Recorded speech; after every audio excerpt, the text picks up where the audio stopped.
Radiant team ban. Dire team ban.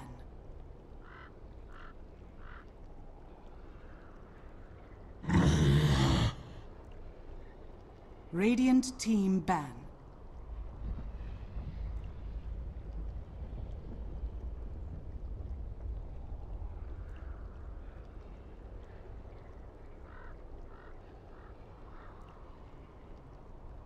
Ten seconds remaining.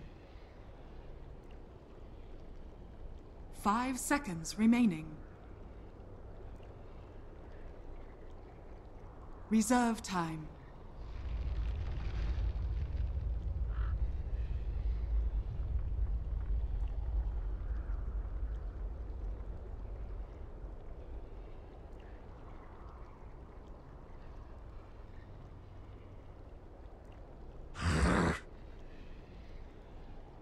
Dire team pick.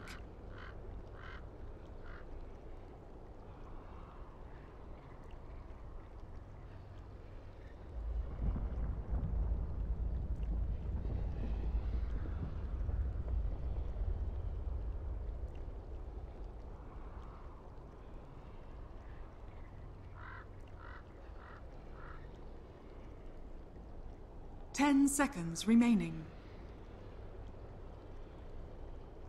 5 seconds remaining. Beastmaster. Radiant team pick. Lone Druid. Oracle. Dire team pick.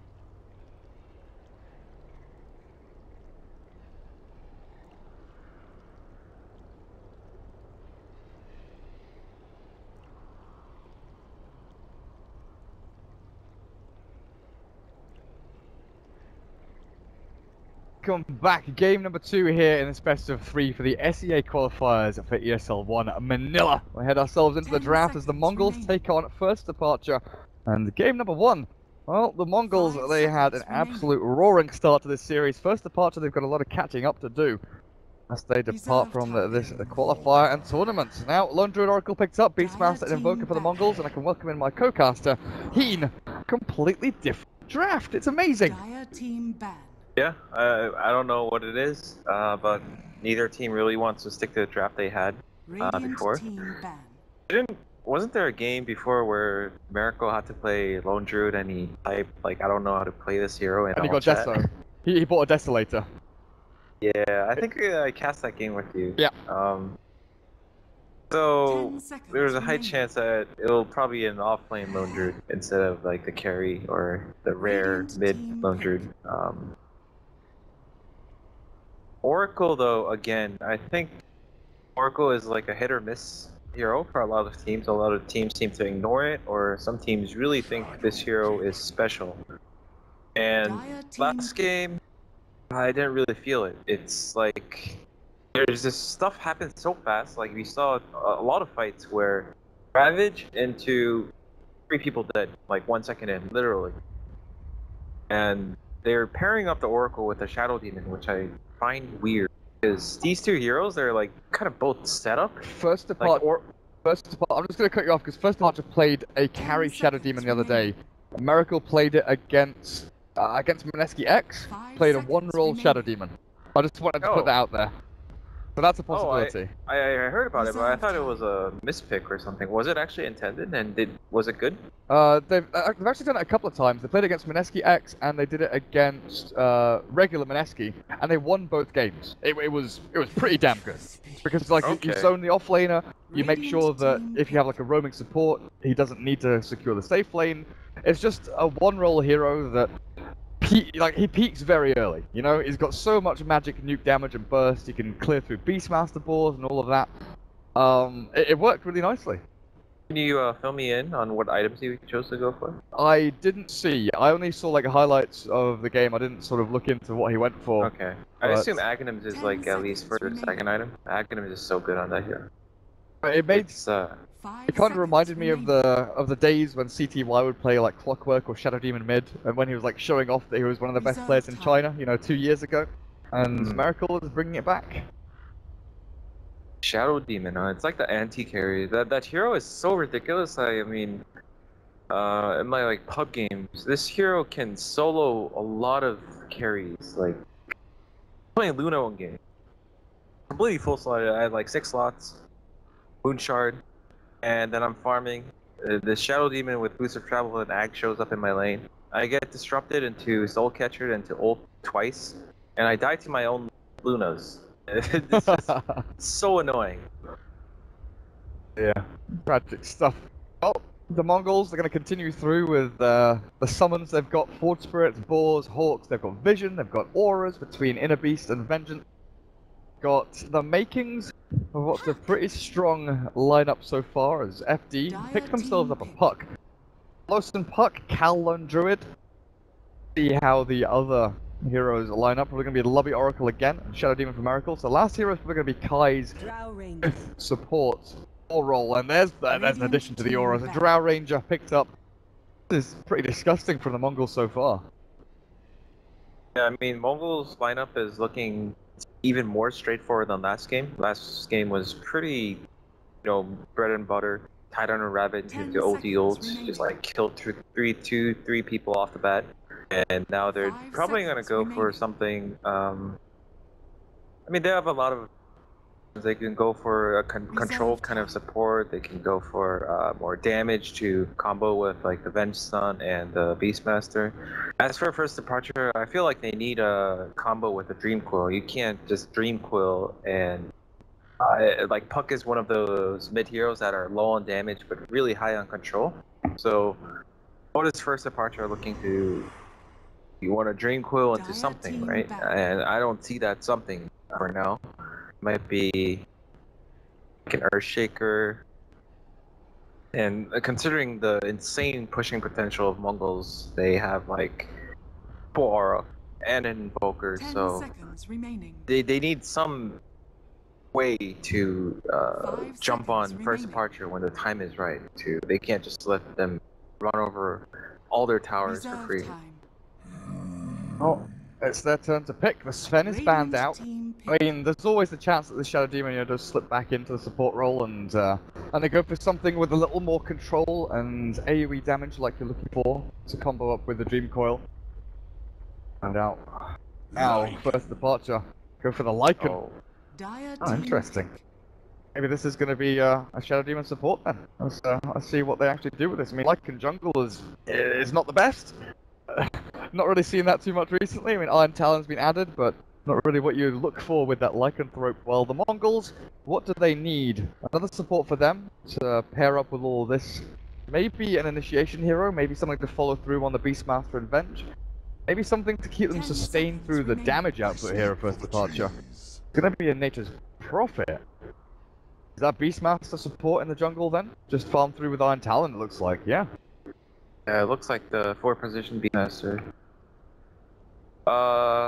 What's happening? What's this draft? What's going on?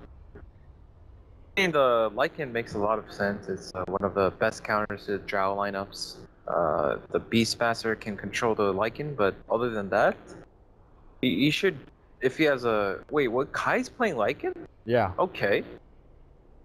Oh my God, this is so First Departure things. You can't understand Dota when they do stuff like this. Oh dearie me. What are they doing? What on earth are they doing? 10 seconds remaining. Well, let's get themselves into game then. So Sanka, Drow Ranger, Masquerade, and the next Prophet.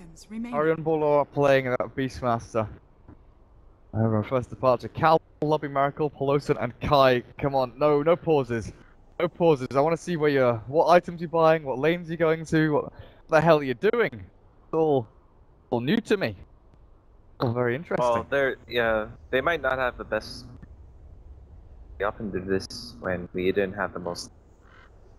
You want to reconnect, playing on not ideal thing.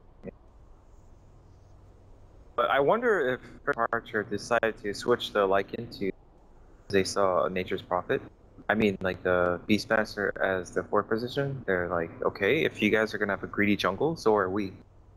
That might have been the thing. Ready to get back into things. Show me And money. Give me your item pickups. Miracle starts. Pretty greedy build up there. Sunspec's not going to scout anyone out. But Kai, Iron Talon, the Lycan is going to be jungling, it looks like, as he picks himself up the lovely little jungling item. Pelosin Puck, standard, Null with a Fairy Fire, will get pulled a couple of tangos by Lubby's Oracle, Miracle and the Shadow Demon, Cal playing that lone Druid, while over on the Dire, Sanka's Drow Ranger, and R70 on the Vengeful Spirit this time. Going to be playing the hard 5 it looks like, as the, like you said, greedy junglers abound, Beastmaster with an Iron Talon of his own, and Retribution Invoker to well, Masquerade, first Nature's Prophet. Not only do they have these treants going out to scout, but they've also got Boar and Hawk and Vision everywhere. It's a partner, they're going to run into the Vengeful Spirit, but there's nothing to catch. To start this fight off, and R70 should be able to just walk away to safety. Get touched by the hordes. First departure hero is walking through his dire jungle. Is there a reason for okay, they're blocking out the jungle. Well, I guess they realize this Beastmaster can farm pretty damn quickly over in the jungle, so it's getting rid of one of those little medium camps. Oh, they've actually... Does this block as well? It does. I love these, the new spawn boxes you can see. Being able to see as a caster, like, exactly what blocks up. That Sentry Ward actually blocks up the medium camp. Oh, I can't see the spawn boxes, but yeah, I noticed in my pubs earlier, they show the spawn boxes. I'm not sure if that's like the... I mean, it's intuitive. I mean, for casual players, you see the spawn boxes, but it's less rewarding for players who really nerd it out and are so good at visualizing the spawn boxes. It takes away the work ethic from it. But I don't know how to feel about it just yet. Yeah, I mean, I was one of those people. I was actually kind of angry when Quick Cast got introduced. Like my thought process and my argument was, oh, it makes the game easier. But I don't know. As the game has like progressed and we've got to accept new players in, I kind of feel that it's necessary for Valve to add these features in because, you know, let's say you're like a 2K MMR player, right? And maybe you know that blocking up a camp exists and you can do it. Then transitioning to go and learning where all the spawn camps are and how they interact with each other, it's not something that you particularly do. You know, you play. Bottom. Is he in trouble? Masquerade going to TP himself away and fine. Fortune's ended the wrong creep, or it doesn't. It doesn't cancel TP. It doesn't cancel. Yeah, I think it's just one of the things that Valve kind of needed to do to open up the game to newer players. I'm not strongly against it. I think the older me, who was more... I like those mechanics that are... If Dota was created fresh from the start, I think a lot of the mechanics wouldn't exist. Yeah. It's part of what made Dota great. And I think I'm more okay with it than I would have been a few years back.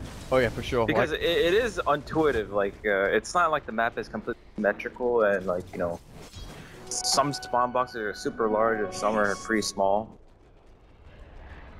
And there's some that like go over cliffs and all sorts of wonky stuff. But courier? Is it gonna be able to get courier? Right, well, land on Pelosin, the courier goes back into the trees and 70.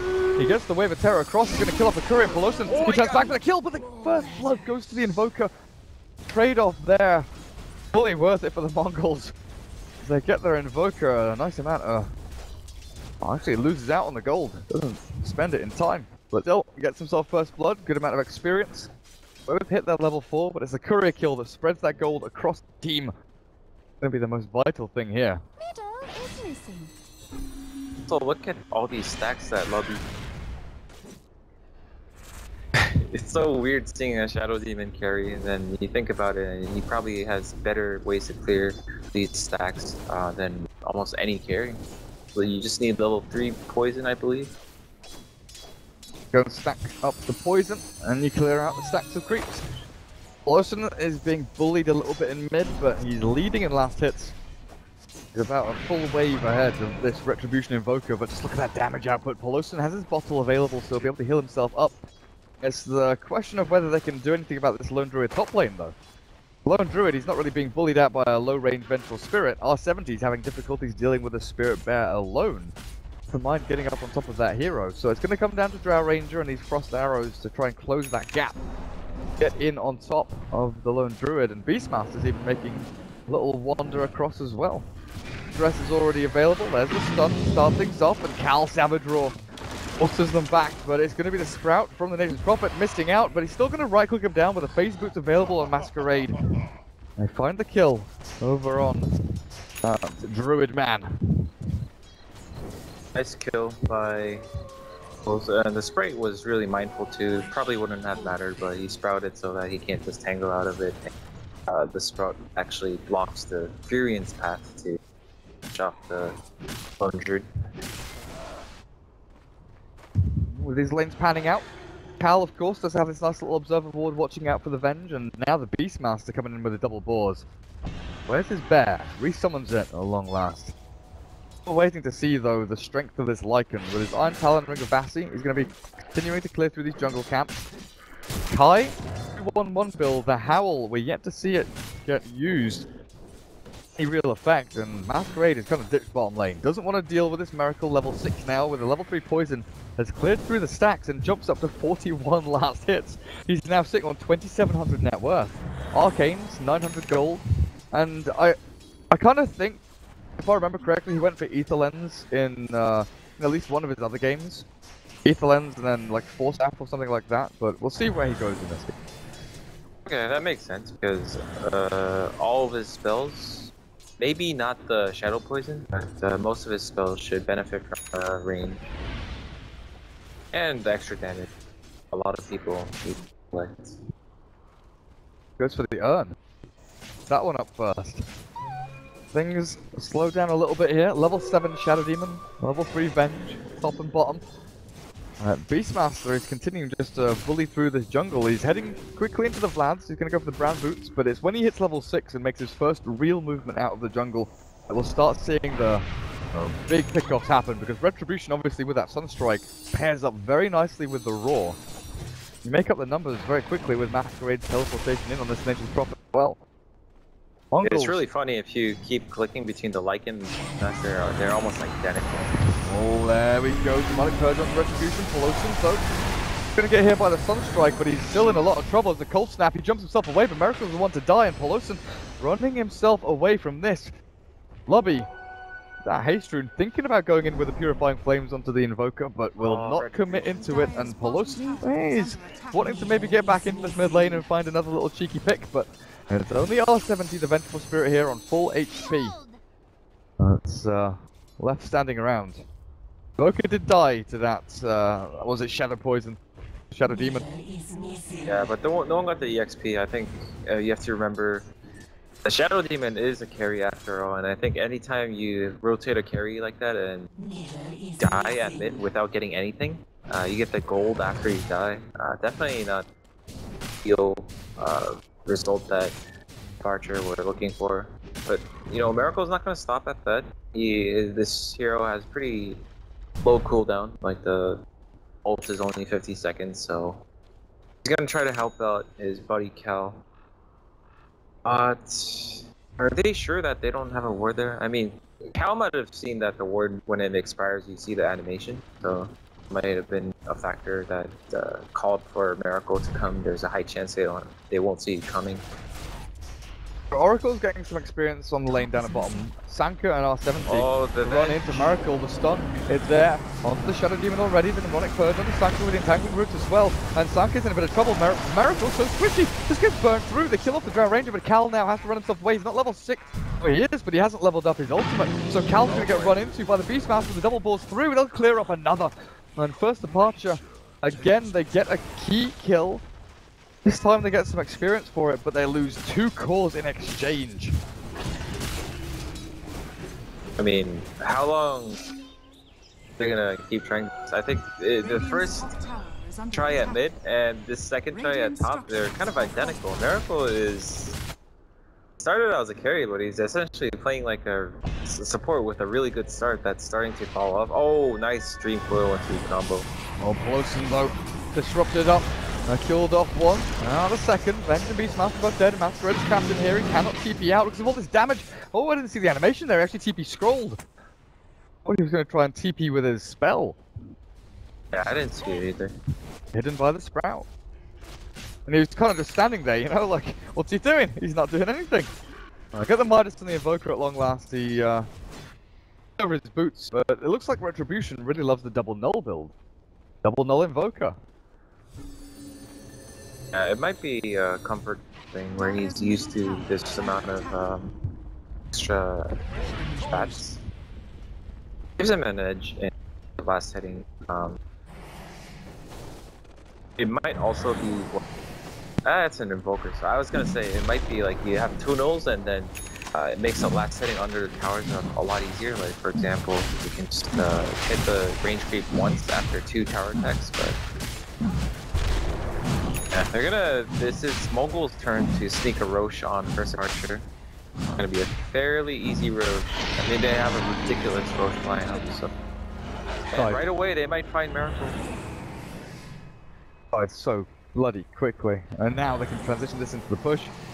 This is where I was looking at this Mongolz lineup and saying it was super disgusting. Double Forge Spirits, there's Treants, there's Boars, there's this Drow Ranger Aura as well. They're gonna try to steal stacks. Oh, Miracle, he's got 4 poison stacks up onto this camp. Might be able to clear it through himself, he gets a lot of the gold from it. And he's not gonna get chased out by the rest of the Mongols, while Lone Druid takes on the top lane alone and looks for the tier 1.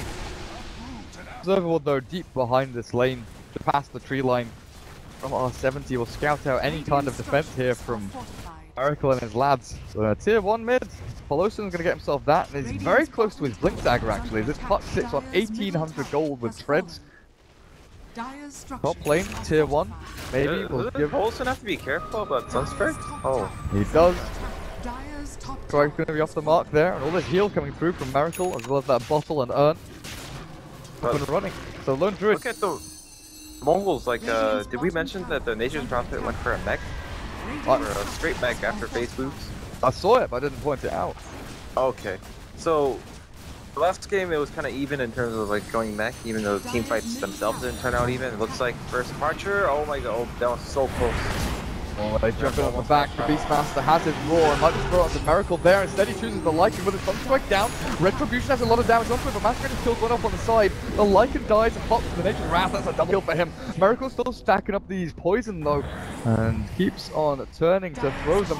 But he's in trouble. He's in danger. Doesn't have a disruption. He'll try and pop the poison there, but Retribution just keeps on going with a Forge Spirit damage to clear him up, while Drow Ranger and Nature's Prophet take down the tier 2 and look to maybe now come up on this tier 2 at top. Savage Roar forces the Drow Ranger a little bit further back, but Masquerade is not going to be affected by this, body blocking through, and he's got a Sprout available as well. He's going to trap the Lone Druid in, and with this Drow Ranger coming in with a damage output, Cal is absolutely screwed to the Sunstrike, and Mongolz take full control of this game. I don't know what first departure have to do to come back into this game. Last game it was much more even for a long mid lane, and Arian's full off. There's the tower damage onto him, and R70 getting nuked into oblivion, but these poison stacks. There's the Demonic Purge out of Miracle, and the jump over the top of the Illusory Orb, but Lubby, he's dying to Forge Spirits in the meantime at the back end. Might just pop himself. Oh, good disruption. Now what's the interaction here? He's still gonna die. Beastmaster's the one to get the kill for the boar, in fact. Helps out with the damage output there. Oh, blink up onto the high ground. Poloson thinking about going into Sanka there, but what's gonna happen? This kind of reminds me of first departure a year ago. Back when, back in the troll patch, when we used to see Miracle playing troll mid, and I've not seen him tilt so much in a long time. This is a very tilty game for Miracle, I feel. Oh, I'm sure he's gonna, you know, doesn't look like he's throwing, or I haven't seen signs of like obvious tilt. The game hasn't been going too well for him.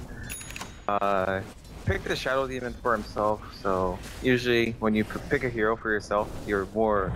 I mean, every game you have to play to win, but sometimes you want to win more because you're playing a hero that you really believe in and enjoy, so let's not give up on Miracle.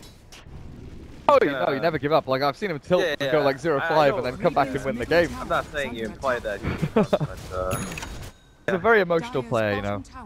Sometimes when things go wrong, they go very wrong. But sometimes when things go wrong, it sort of flicks that switch in his head and starts playing beast mode and starts crushing people, realizing he has to make up.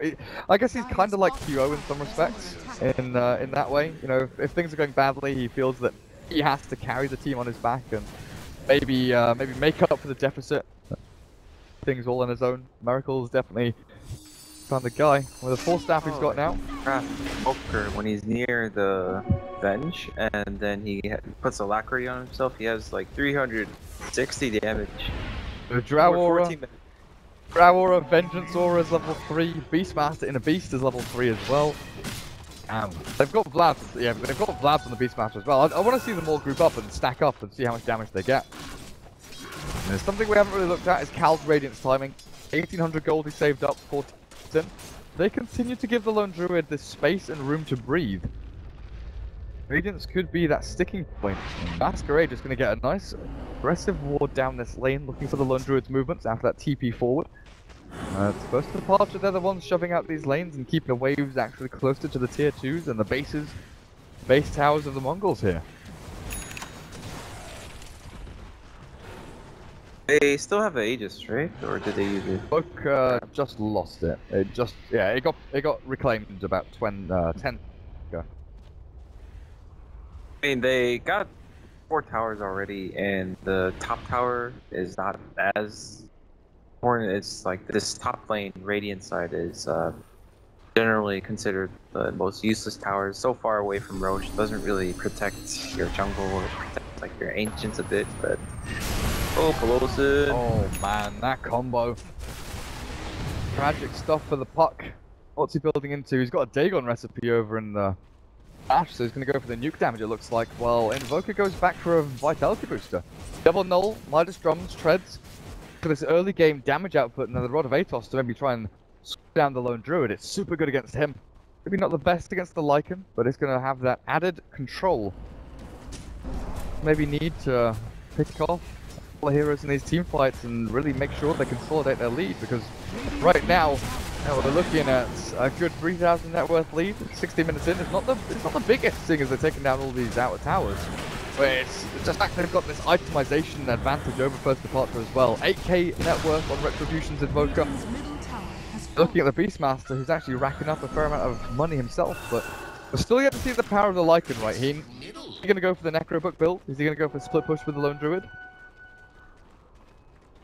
I'm not sure. I think without BKB, and if it's a Lycan, considering just like, okay, Drow lineups often have like a Venge, but they don't have like a Beastmaster with Vlad's and like a Invoker who's gonna do so much damage. I think Invoker right now can just put a lacquery on himself and man fight the Lycan. That's how. So the Lycan might have to go for some kind of I don't know, and in that regard, like going to Necrobook, you don't have to be there. You can send your 4 summons and make them do the dirty work, and you go in afterwards. It's a tough choice. I think I'm honestly not a very good Lycan player. BKB probably isn't full against a Beastmaster, and just doesn't do anything. Doesn't address physical damage. So Solar Crest perhaps, because we don't see any MKBs coming anytime soon. Solar Crest is pretty nice, actually, thinking about it. I mean, if you don't put it on yourself, you can put it on his Spirit, where I guess Cal has enough money for his Relic and 300 gold. As tier 2 is taken at top lane, so there are no outer towers remaining here for first departure. Roshan respawns in 50 seconds time. Mongolz know that they've got to start taking control of this pit area. Equally, Lubby was waiting around there to see if it was a very fast spawn, and Pelosi with a Dagon. Now this is where first departure maybe can start to push out of their base and across the river a little bit. Look for these team fights themselves. Dagon was sort of weird, but at the same time, they can combo it really nicely with Soul Catcher, max level Soul Catcher from Miracle. So we'll have to see how that works out. I feel like without the Yule Scepter or some kind of item that helps Puck further look out for himself, I mean, that's just really scary as Puck. They don't have like a Hex, but you know, one mismove, you get silenced by a Drow, then it only takes 3 rounds of auto attacks from 2 heroes to kill a puck. So Polson has to be so on top of his game if he wants to be impactful in these team fights. We'll get to see the real impact of Lovey. With this Oracle, you know, usually there's one hero really that you want to try and save and keep running and flowing through these team fights. But who do you aim your false promise onto here? Is it just the raw target, I guess? Yeah, I think the raw target is a good guideline. Like you wanna hit the Roche. It only takes like seconds for Mongolz. Every time you know the Roche pops up, it's like a big okay. You have to get over this somehow, guys. Moment for D. And thankfully, they do have the Shadow Demon. That's like one of the, I wouldn't even call it barrier. It's like one of the heroes that are very good at defending. But here, Mongolz might be doing too much damage at this point for the Shadow Poison to come into effect because you gotta put 4 or 5 stacks on it before it's worth it. And just look at the Drow. He has a Dragon Lance. Oh, so they jump in. Okay. Down to half HP, pretty much there. The puck. A lot of damage, but you're right, the damage output of the Mongolz is just too great with Miracle now held in place with the Rod of Atos and cleared up. There's no false promise or anything. Lovey doesn't save him, the buyback from the Shadow Demon will come through, but the Glyph has been expended.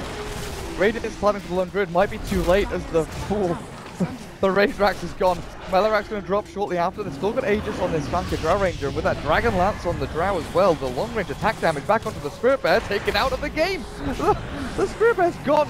There's nothing to save it. They'll get a 3-man dream fall out from the pod down onto the slant as well. Retribution's going to try and turn this one around, but the Drow Ranger comes back alive for the Sprout, holding in place in his Hangman Root, but the Meteor almost off the mark, but definitely Glass will hold Miracle in place, force staff himself into the middle of the fight with the Drow, chased down by the Lycan, and Arian Bolor, the Beastmaster body blocks him up, and Saki should be okay to get himself out of that as Miracle. Man fights up against Retribution, the false promise keeps him alive, and the Ghost Wolf, the damn Radiance burns through as Kai has to turn and fight now as Drow Ranger puts herself in a good position to battle through it all.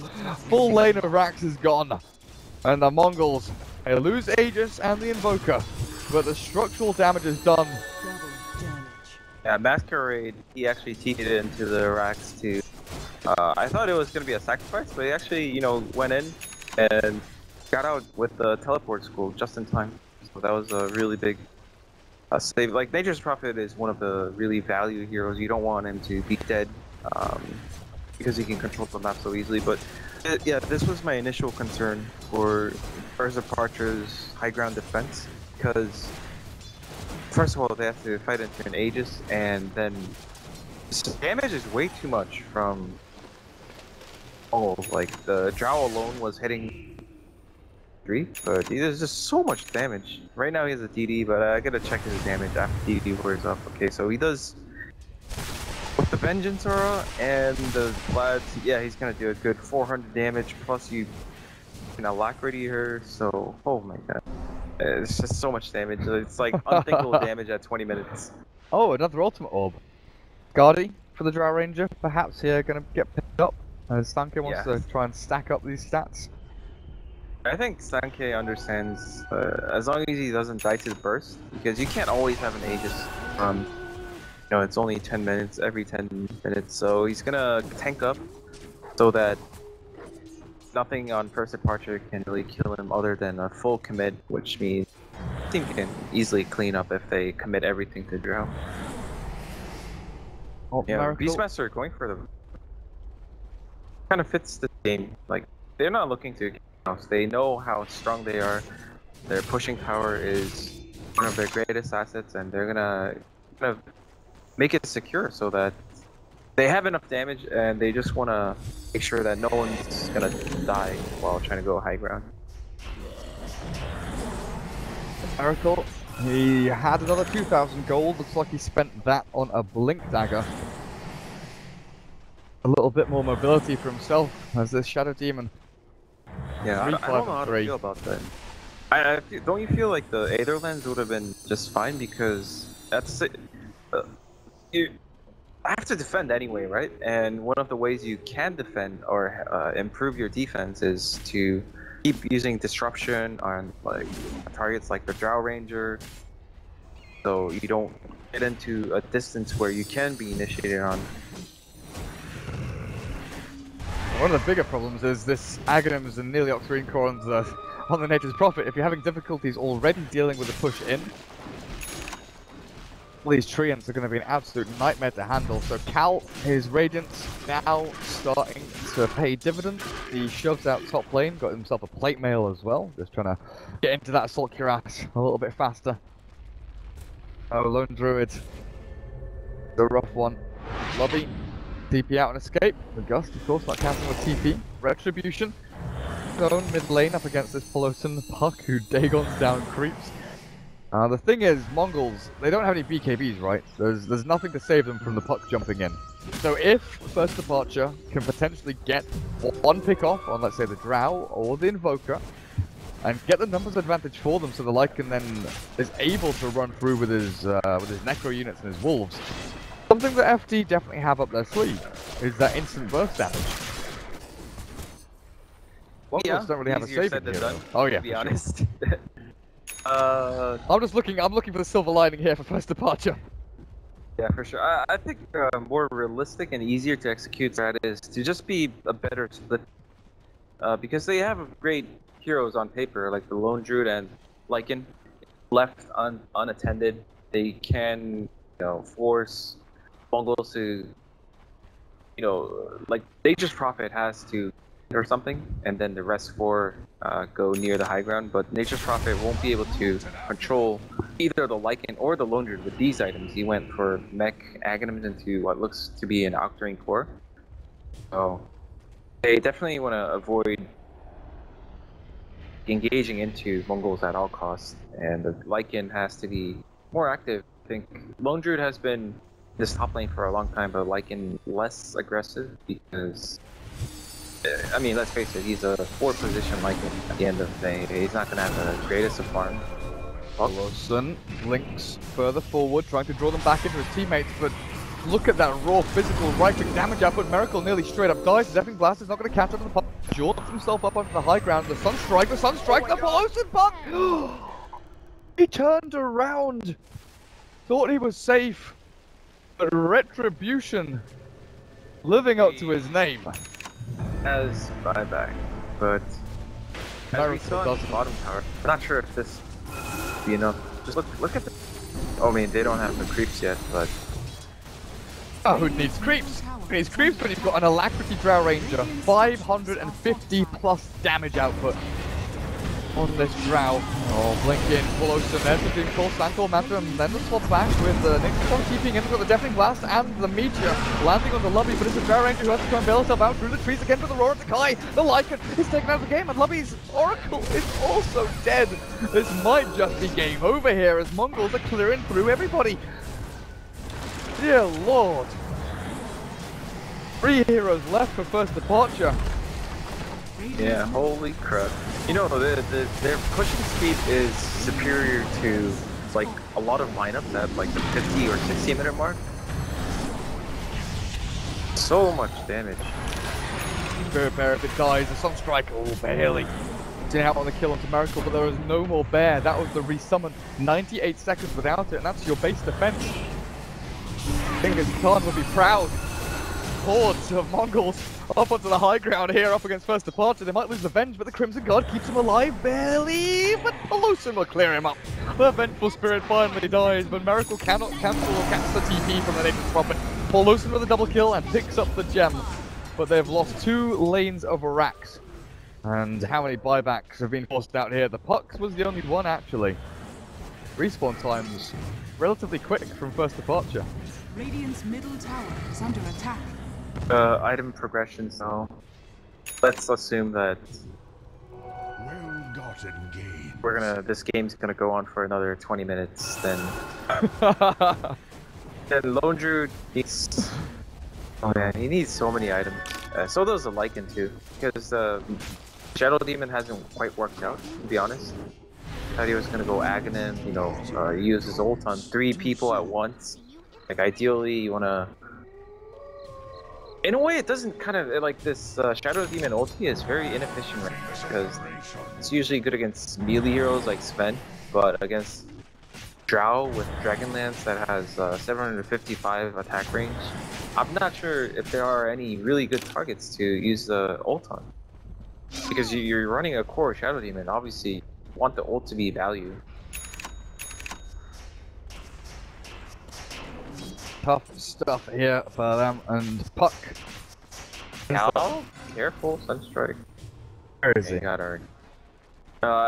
He changed from the melee form to range form, and he had below 400 HP. So, like, let's say Invoker was watching, he would instantly Sunstrike as he was transforming. Oh wow, full assault cuirass. Oh, retribution. Voka. We're gonna sell his Midas and get that one. The freshly picked up AC from Cal's Lone Druid here is pretty much just negated by Retribution's 5th item there. AC of his own.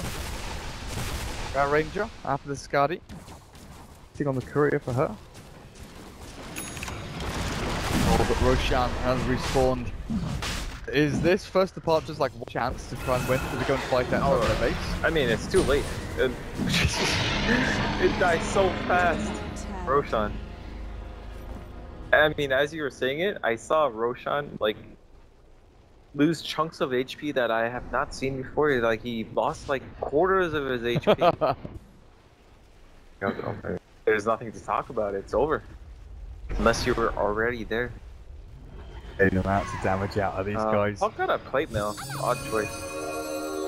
I guess against the physical damage, having a bit of armor is not bad, but still, it's not going to save you with 1200 HP. That extra armor is barely going to do a damn thing. And Polosin, without a doubt, they've got Gust. He's orb himself over into the trees. Question is, can he TP? He's got another phase shift available, but Aaron Borlaug looks for the roar. He's going to get silenced up here with a cold snap through, and yeah, the plate mail doesn't do a freaking thing. Without a buyback here, Polosin is he's in the ground for a long time. 80 seconds without your puck. That's 80 seconds without your initiation tool, without your new damage, without that hero that can maybe pick someone off at the beginning of a fight.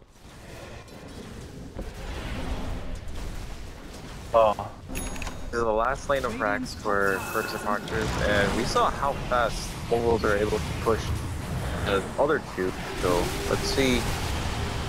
They're pushing through regen. Holy crap. Taking the Lycan is roared out with the stuns chase through.